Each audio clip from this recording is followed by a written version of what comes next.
Здравейте! Много хора ми пишат с един въпрос, който се повтаря многократно и ще се опитам да обясна малко по-подробно как и какво се прави. Единствената институция, която все още е държавна или има ролята на някакъв такъв орган, е пощата. Значи, написвате си волеизявлението.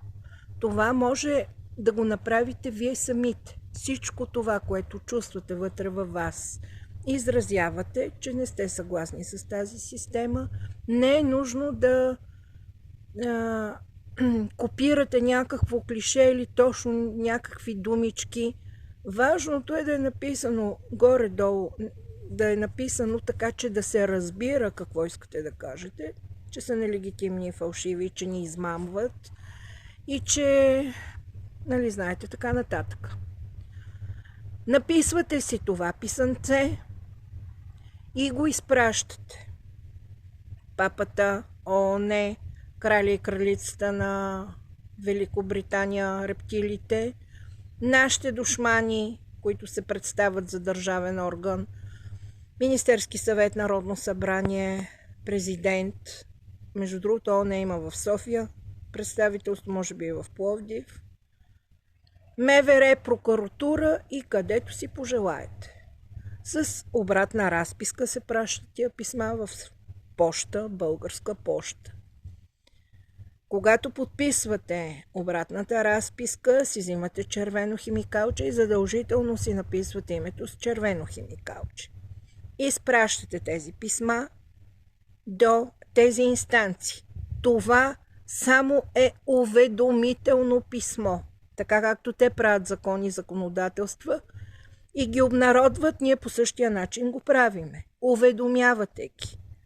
Вие сте с по-голям статут от тях и можете само да ги уведомите. Не ги зачитаме, не са легитимни и така нататък. Изпращате си писмото, чакате 1 месец срока, все едно като някакво обнародване от тяхно име, и когато получите тези обратни разписки, си запазвате обратните разписки в волеизявлението. И един съвет, когато си напишете волеизявлението, е хубаво да направите едно кратко клипче, как го мушкате в плика и как го пращате в почтата, защото има случаи, където казва, че никой нищо не е получил или са получени празни пликове. Надявам се, този път да сте ме разбрали. Това е уведомителен процес. Събирате си тези квитанции, обратни разписки, като дойдат, и с това целият този процес приключва.